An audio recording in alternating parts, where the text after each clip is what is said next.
Türkmen oğlu olup dünya geldim men. Inandım şoňa, inni güllüm men. İl yanan yerine yanıp sollum men. Tütäp yanıp duran Türkmen oğlu men. Arkamda ilim var, arka dağımdır. Elimde pilim var, akıldarımdır. Damarımda kanım var, fehrem yarımdır. Tütäp yanıp duran Türkmen oğlu men. Türkmen diýmek, Türk iman diýmeklik. Haramdan daş durup halal iýmeklik. Sada bolup sadalykda gitmeklik. İmana guwanyan Türkmen oğlu men. İl üçin yansam, din üçin ölsem. İlimin parahat yaşayışını görsem. Yetimleri hoş edip oynaşıp gülsem. Hak ömrüne razi Türkmen oğlu men.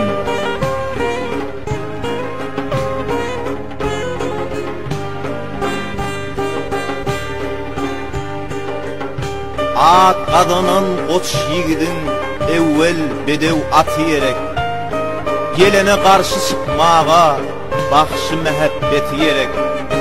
Mert gerek cefa çekmege, at gerek dere sökmege.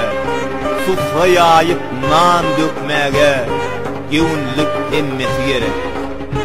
Mahtumulu bir gedaydır, barçasını saklan hudaydır. Eger meskin, eger baydır, gelene hizmeti yerek.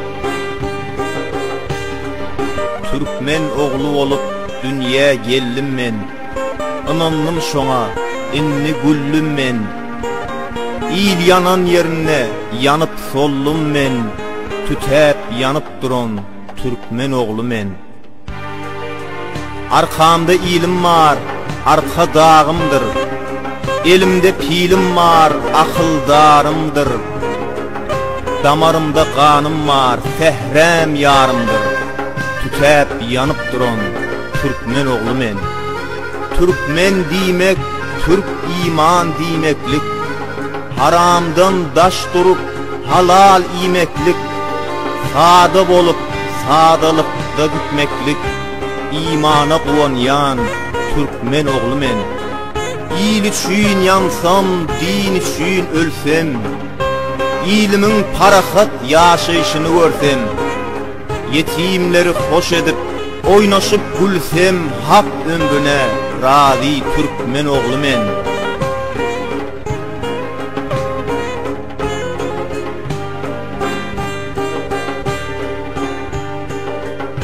At adanan koç yigidin evvel bedev atı yerek. Gelene karşı çıkmağa bakşı mehabbeti yerek. Mert gerek cefa çekmege, at gerek dere sökmege. Sufra yayıp nan dökmege, gevunluk emmeti gerek.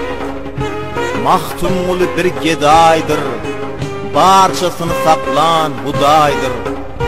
Eger meskin, eger baydır, gelene hizmeti yerek.